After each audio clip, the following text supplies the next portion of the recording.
Beginning, I would like you to stand in memory of one of our own, Professor Dranzoa, the VC of Muni University, who passed on just a number of hours ago. Can you please stand up in recognition of this?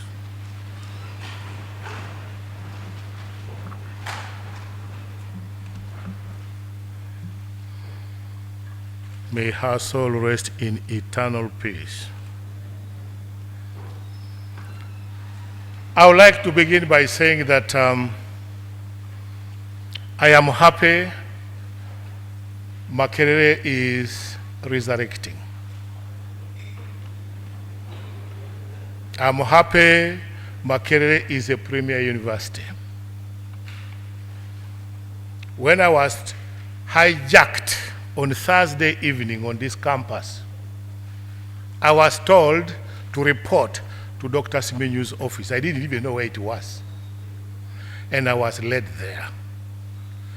I said, what was the purpose? You go and tell us what you know about publishing. Publishing is a subject which kept me in Makerere University. I was educated in India for a bachelor's degree in publishing and Scotland in publishing. And I trained Dr. Simenyu in the tactics of publishing. That is Dr. Simenyu. Today, I am therefore honored to come and serve the university that founded me. I worked in the library. I taught in the library school. I was the director of Institute of Psychology. And I left as a principal of the College of Computing. I did not want to go to leave Makerere because there was comfort. The only thing we used to do was strikes.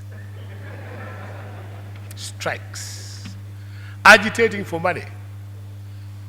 Sometimes soldiers coming to beat us at night. We even joined life in trade unionism, doing the same job, agitating against the Vice Chancellor, and so on and so forth. But as a leader now of a university, it should be the reverse. I don't want strikes. Being a Vice Chancellor is a tough job because many people say they are more connected than us, the Vice Chancellors.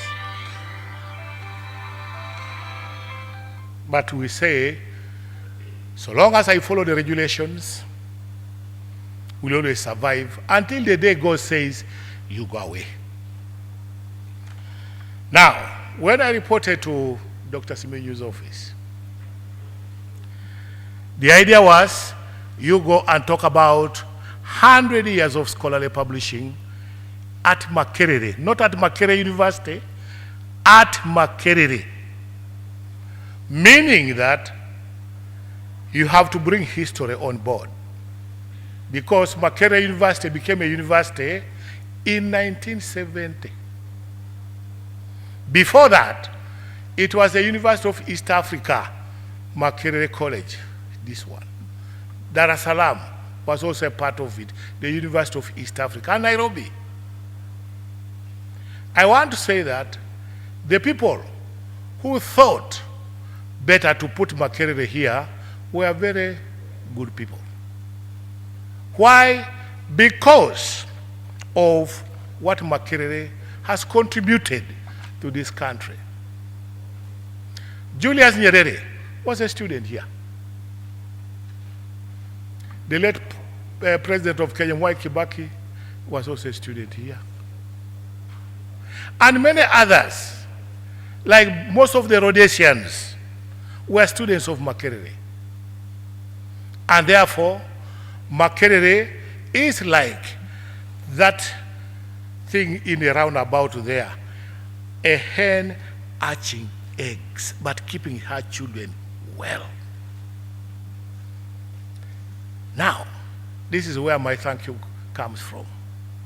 The leaders of Makerere University, from the time they have been coming and so on and going, coming and so on, they have been preserving Makerere for the future. And they have done it. There are many professors who have gone. There are many more coming up, and we encourage that to happen.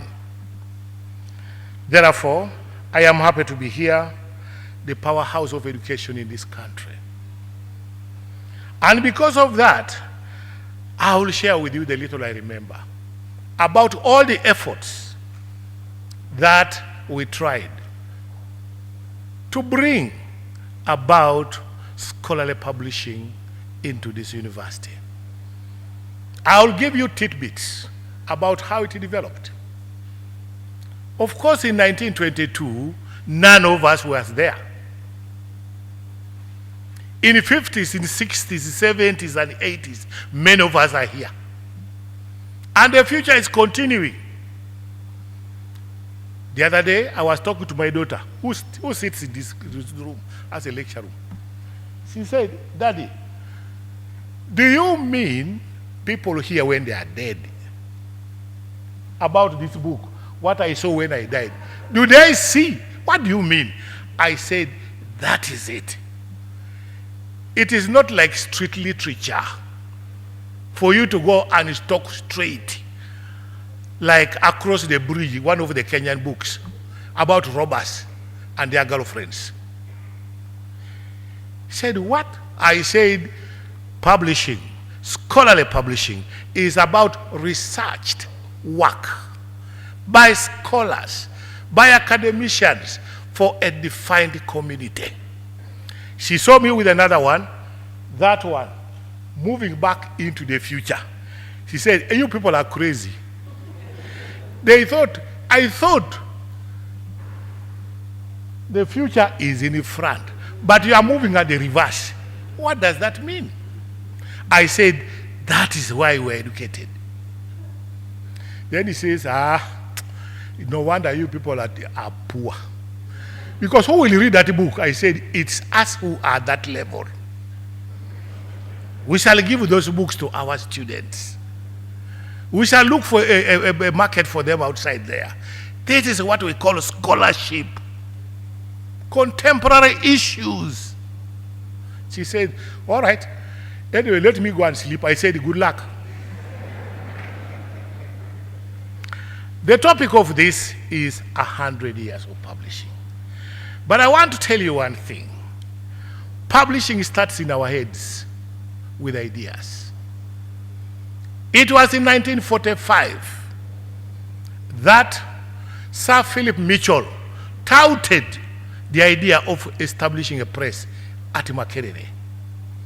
He had thought that in the future, he forecasted, in the future, this institution was going to become a premier center of education in this region. And the results are today here.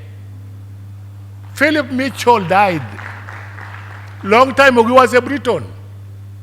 He talked with the British Overseas Office.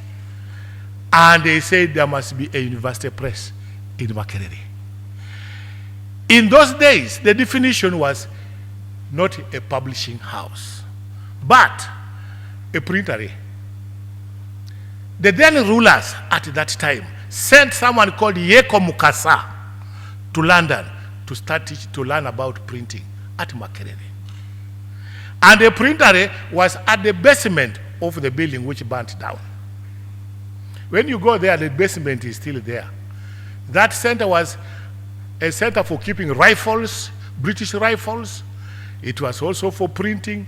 On the where this side was for the bursar's office, which the bursar's office was now, was a library at that time. So the foundations for writing were actually laid down from the word press. From the word press. But we moved on. Printing started at Makerere University. Of course, there were other commercial publishers. And coupled with the growth of education in this country, most of our leaders who were born in 20s, late 20s, 30s, and 40s became firebrands in writing manuscripts for publications. There was a writing scheme at Makerere. We ran away to Kenya to become a clerk in a sugar factory, and later on to come back to his native village to start the issues of Legiko. In Buganda, as someone said, there was a crisis over copy. There was something called the Bataka movement. There was a muzee called Ignatius somebody, Musazi, who led that one. So there was the spirit of nationalism, the spirit of seeing the white man come to rule them is incurred into the starting of the journal, Uganda Journal, in 1923. And what were the British doing? It was not African authors. They wanted to know about snakes of Uganda, soils of Uganda, crops of Uganda, flora, fauna, our tribalism, which we don't like these days, and so on. They wanted to know, to get what are the basic things to exploit from there. No wonder the railway started from, I think, Vice Chancellor's village there, and up to northeast, up to northern Uganda. They found coffee was there, and someone talked about coffee. Cotton was there for Lancaster industry. They put it for transporting those things, and so on and so forth. I am therefore happy to say there has been publishing in Makerere. It is not just scholarly publishing. It's a mixture. I will tell you. One, there is publishing of storybooks. That is trade publishing.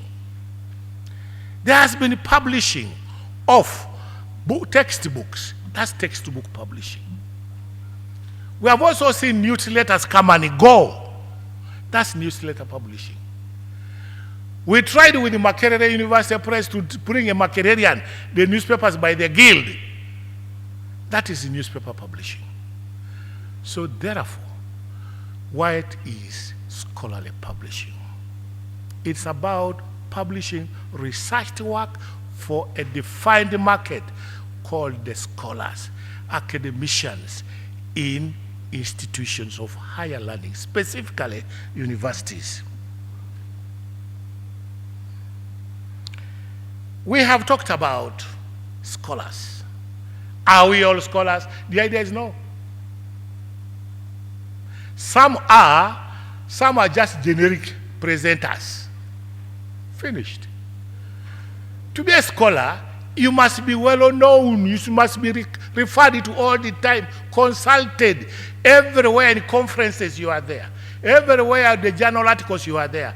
Even your students say, sir, madam, where can I get this one? But if you are publishing today, then you publish in the next 5 years. Is that being a scholar? I don't know. But we can define it, since we have written these books, we can say we are scholars of Makerere University Press. What do I say at this time? Scholarship is very important in an institution to grow. Recently, the Vice Chancellor was in Dar es Salaam, but I didn't even ring him.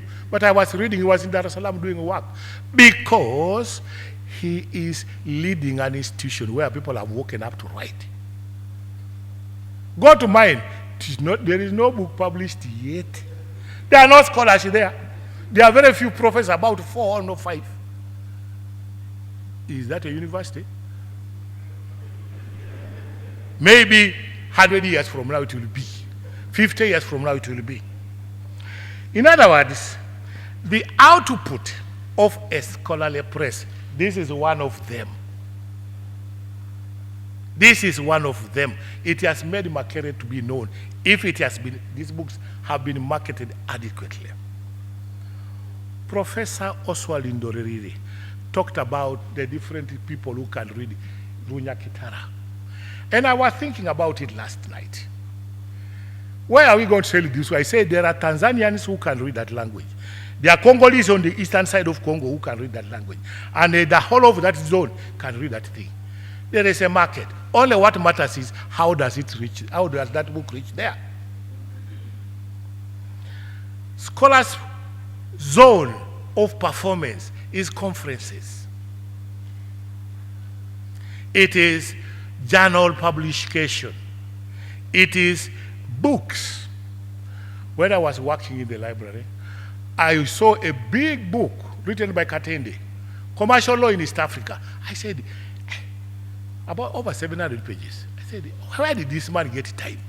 Because writing is a solitary event. You need people to respect you, and you also need to keep those people who are near you safe by feeding them so that you keep them away. Otherwise, you'll never finish a book in 2 years. Symposia like this one is a good avenue for advertising and telling people that this book is available. And by me, ladies and gentlemen, I want to reflect briefly that what are the structures that are essential for scholarly publishing. Now that I've said there has been publishing, especially from 60s at Makerere to the present time, there has been a lot of publishing. The only thing where we made an error, maybe an error, is that we have not been compiling a bibliography of publications of Makerere since then. We would have put them on our website at Makerere, University Press, or a link that this one can be found in this faculty, this college, and so on. But there has been publishing at that place. We have the printer. I hope the machine is never burnt, because those are also a bit of a problem. Number two, we have a huge research culture in Makerere. To proceed from a teaching assistant or graduate fellow to the rank of a professor, it's not just like applying to say, I am your relative, promote me. Never. Produce evidence that you have been writing, you have been doing research. From which journals? Are they referred, or they are just general publications? We also made a mistake there before fire went off on this building, that for all the time we forgot to send all papers after someone has been promoted. You don't give them back to the owner or books. You send them to the library so that they are indexed there. We also forgot that one. Those are lessons. So if those things went on fire, that is the end of history at that time. Remember, once something has gone, reconstituting it is difficult. And more so, publications. The School of Graduate Studies, since it was formed, has been supporting the issue of writing theses, dissertations, whichever word you use, reports, and so on. So there is research for scholarly publishing at Makerere. We might have to thank them, although they sometimes do it selectively. They don't do it that if you go there, because people go there with intentions of saving some money. When you go to a conference, you eat only once and come back home with some money, and so on and so forth. We have an infrastructure, formerly the bookshop. The bookshop was closed in a minute's time. There was a scarcity of books in this university. And it followed the Zambian model. And that model was have what we used to call it, there was an allowance for students for buying books. It was scrapped. There were no textbooks for students. The lecturers did not have any other books to refer to except yellow notes. That was the bookshop which was taken. Until Fountain Publishers came here to try to bring indigenization to publishing at Makerere. With more authors coming, I saw one called As White as Snow, something like that. And we have been also publishing from outside. That one is there. During Amini's time, the most notable book, I think someone called Professor Mbiti, disappeared to Nairobi with this book, African Religions. That's when we started seeing our own things coming in, relevance in the publishing coming in. Otherwise, maybe up to today, we have to think about decolonizing the library. because 90% of the library is composed of British or European or English literature from outside, not ours. That's not scholarly publishing. We should be able to say, let's go to Africana and get this. You find African authors are there, people are referring to, and so on and so forth. We have a series of dissertations there. That one should be able to be used to select materials that should be used for publishing. I have mentioned journal publishing as one of the conduits of scholarly publishing. I have said one, that is Uganda Journal, which started publication in 1923. Makerere Medical Journal, 1964. Mawazo, I hope it's still there, 1968. Makerere Law Journal, 1975. Journal of African Religion and Philosophy, 89. African Crop Science Journal, 93. Dialogue, 94. African Journal of Peace and Human Rights, 1995. And Makerere Journal of Higher Education, to mention but a few. That is how rich we have been doing scholarly work. All those journals have been dealing with scholarship, not just storybooks like palm wine drinkers of West Africa. Everywhere there's a problem. One thing I have to inform you about scholarship is that all books and journals at Makerere or other places still have some things to do. One, we have what we call the logo of Makerere University Press. It is there with the two birds, they are there.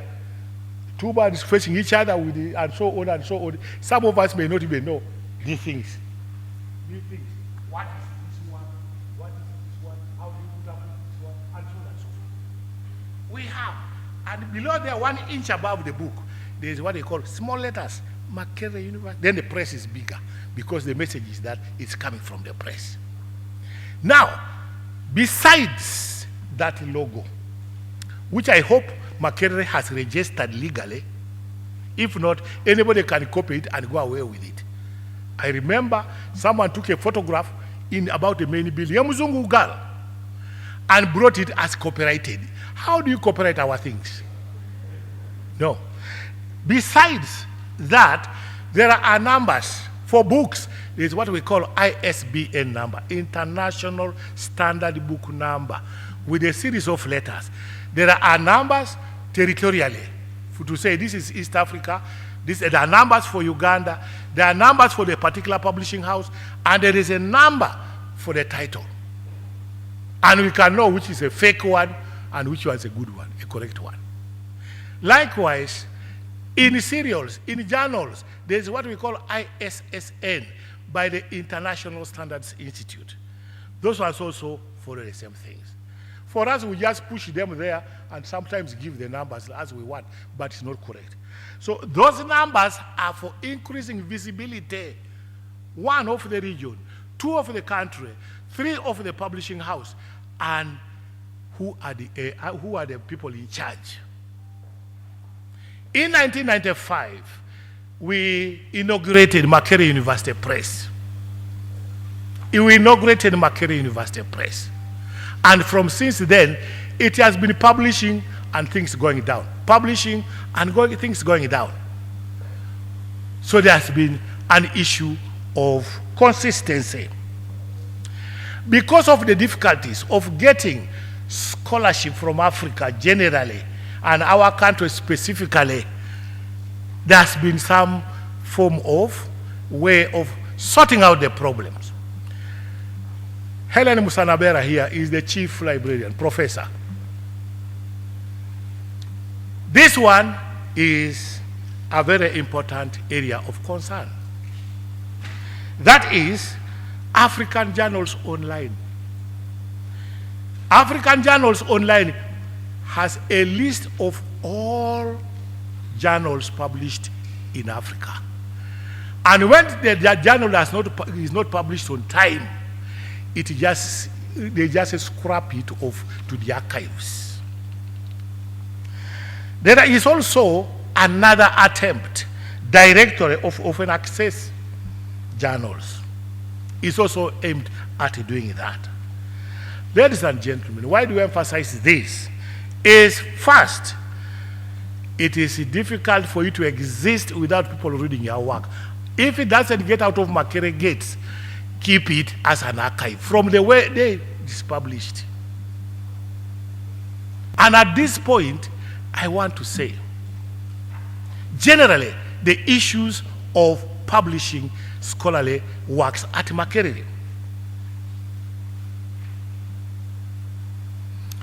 Publishing is dispersed. Until recently, all those books, the imprint has come under, I think, I don't know what they call it, Makerere University Press. But you find law has its own journal. Social sciences have their own journal. Arts have their own journal. These people of agriculture have got their own journal. The vets, Mulago, have their own journals. So you can see, publishing scholarly work is dispersed. What? Politics of publication. Politics in publication. If we take it there, the donor will not come. So in other words, syndrome. Help us all the time. Help us. We are not standing on our feet. This is one of the things we have to decolonize our minds. Let's try to do something. I will go to that point later on. Distribution is limited. I was happy today to learn that from these books, that all through Africa now, I think they are getting our.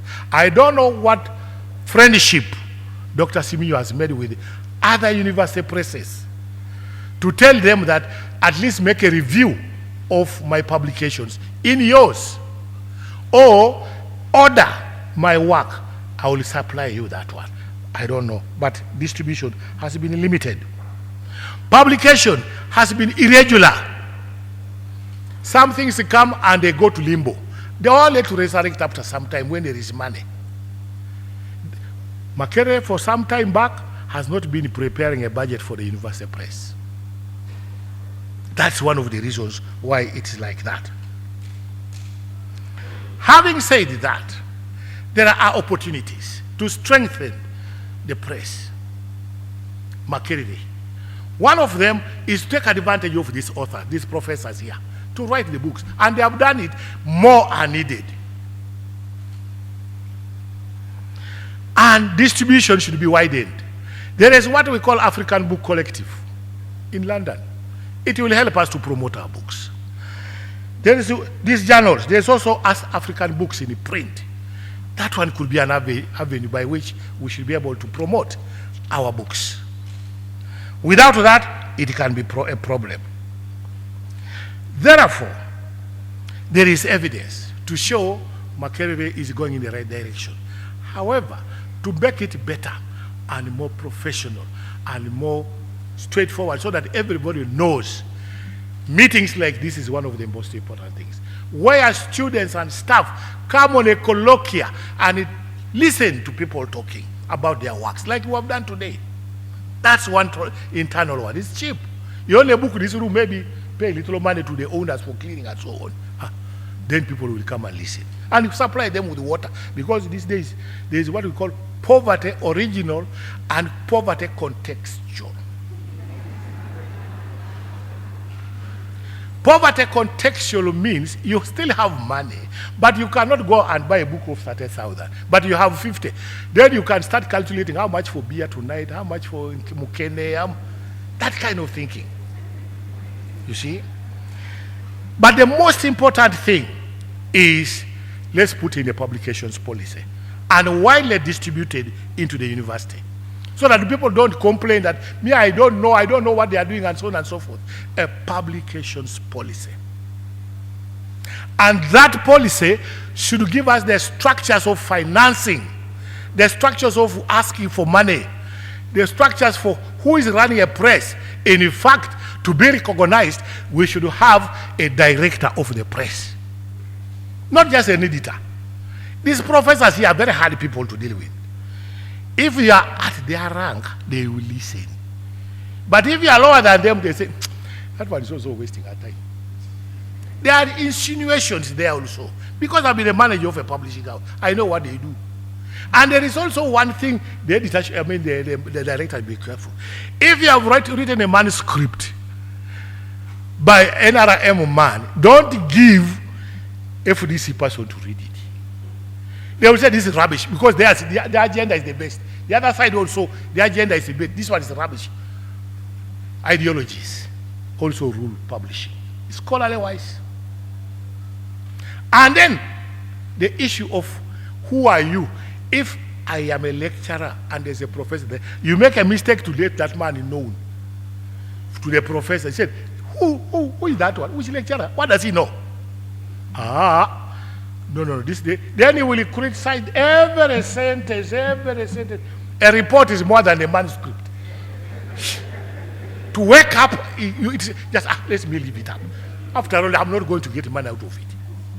So there's a problem there. I asked the Vice Chancellor, besides asking for a policy, the Vice Chancellor specifically, let's support the press to have a budget, its own, it's more of cost center, not a vote. A vote is one for the university, a cost center, so that it can have money for which it must be accountable to and report. The director of the press also must report to the Vice Chancellor for his or her actions. I also want to say, let's support more research to take place at this university. There are many ideas, even these bachelor students, they think, they have new ideas. That's why we talk about innovations. For us, we always go there. In fact, that's why we have so many lecturers in the university. We are not teachers. Lecturers, because we are recruited, because we got a first-class degree, then a master's and so on, we just keep, today, it's like this. Where did we stop yesterday? But a teacher has to organize a lesson so that students say, this is the objective. These are exactly what we want you to learn. These expected outputs and so on. When we talk about extremism, like there, but a concept alone, extremism, takes a lesson so that people understand. Then you say, what can we do to avoid extremism? There's another good title here. Contemporary issues in educational research. Are many people reading that one? What are the issues now today? There is another good title which should be coming today, the pathogen economy. Dr. Musenero is a chief architect of a pathogen. You all know pathogens belong to a certain faculty. Economics belong to Cobabs, I think, here. How do those meet? That's the logic of the argument. How do those meet? I'm sure even the Europeans will be screaming for that book. How did Uganda get a pathogen economy? How? It is through research, extant literature, posting hypotheses, doing assumptions, proving otherwise, and telling the world that this is the new West. Knowledge is for knowledge purposes, not enough. It is for social development, science, and so on. That's the role of the publishing press. I'm also saying, let's try to look at how we can publish theses which are locked up in the library. Maybe ask the owners to review them to make them more current. You know what the Europeans did for us? We are scientifically going on with engineering. They brought a car all over from Britain to the Ugandan museum that this is what Africa should follow. What they did to our engineering, de-industrializing African science by saying it is black arts, black magic art, something like that. The press should mount a program of training authors to write publishable manuscripts or typescripts. It's one thing to say, I know the subject, but it is the other one to produce a nice thing, or which can be read by others. It can shame you yourself, because if you go to copy, there will be now a test for that one. Then they will say, sorry, that's about it. In other words, let's develop the capacity, internal capacity, to do more in this era, so that we can be able to get work across the borders. I don't see anything wrong by going to talk with friends, Nairobi University Press, Dar es Salaam University Press, Somaliland. Juba actually has a few books. I think Juba University has a problem there. They always like fighting. But there's a press there which you can take. People are hungry for money. Those people are very busy fighting. They don't have time for writing books. Let's exploit that market. It's not just for pleasing authors here. It is for sharing ideas, knowledge. And of course, the third one is using research as a study stream for generating income for the university. That is what it's supposed to be. Not absorbing money for publishing titles and they are in your office in the boxes. Who will read them in the boxes? Let's take that one again. And working, consider co-publishing titles. We started with that one, with James Carey, something like that, in England. In fact, Scotland. With the Tumusime in that place. Let's explore that one as well. Let's take advantage of the infrastructure of ICT for e-publishing. You know what the British are now doing? It's now a long time actually. They bring a big book, but they also put a CD into it. But let's get ours on e-platforms. But don't allow them to look at them directly. Put roadblocks to getting that kind of information. Put roadblocks, make it difficult. At the end, they say, if you want this publication, pay, and so on and so forth. That's very important. Consider translations as well. In the Lule, if their book is going to be in Runyakitara only, do you think we don't want to know about you? Yeah? Assemble a team to tell us what you are talking about, that grammar. There's another book. Yeah, this one. Tell us. Oh, this one, Lulu Yabara. What does it mean? Because you remain as Lulu Yabara, we don't know Swahili. Ugandans rebelled against Swahili in 1940. They said, no, we cannot learn using Swahili because we want to be measured. Our intelligence should be measured by the language of the white man so that we are equal. So we gave a silver plate to the British to publish in English because we said Swahili was for thieves and the army. That was that. Scholarly publishing is in one language. Diversify. That's my message. And relate with other presses, international experts for review of our manuscripts. A policy should be able to talk about this, and you should be able to understand the intricacies of politics of publishing in this world. And the university library should be able to sensitize the staff on institutional repository.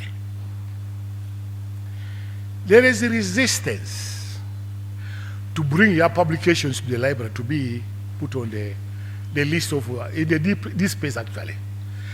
I have already published. What do you want again? Mine is already there. You go and look for that journal. How many journals are in this world? But the shortest would have been to give it to the library, deposit it there. Even those from appointments board, deposit there. Our history would be rich. Because the role of an institutional repository is not to duplicate efforts there, but just to bring things nearer home, so that it's a supermarket of academic work that you have there. Ladies and gentlemen, I was told 20 minutes, but mine has been short, and I want to say the choice of this keynote address is important because we are living in a knowledge society. Someone talked about knowledge, in which knowledge and information are the resources that guide all our actions. It is through scholarly publishing that we access this knowledge and information for decision making and problem solving. Accessing this information means we need the infrastructure to do the job. There are writers here. The press is there limping. I don't know how many people are employed there since I was ushered only to one office, which was even too small for the editor of the university press. Too small. I don't know how his chest is with the gamma rays on his computer. I don't know how it works. We need those resources. We need editors. We need illustrators. Don't put many people in the universal press. It will be another kingdom of problems. Have freelancers say, we have this book. Or ask the author, can you bring illustrations of your work straight away? Have good photographers like in the division. Buy the pictures you want.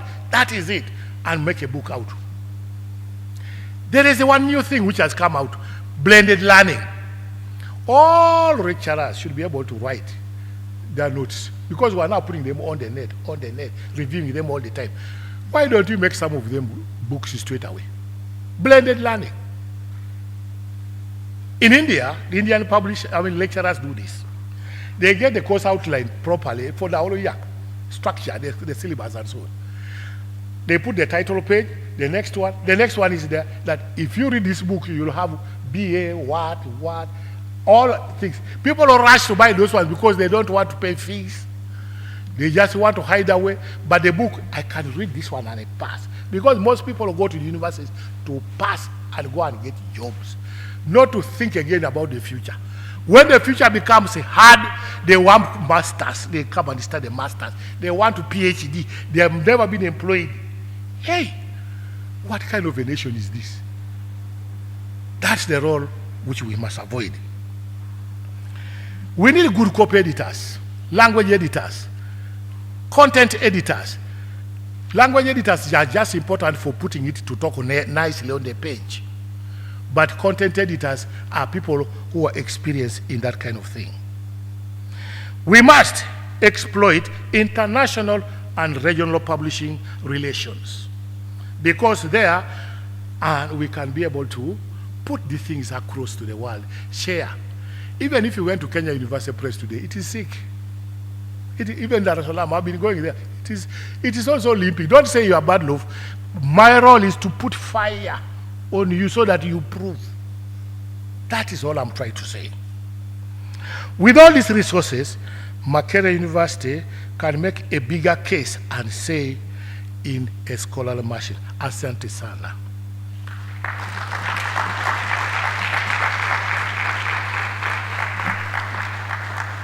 My gaps remain mine because I was only given 4 days to do so. So whatever you have seen, keep quiet with it.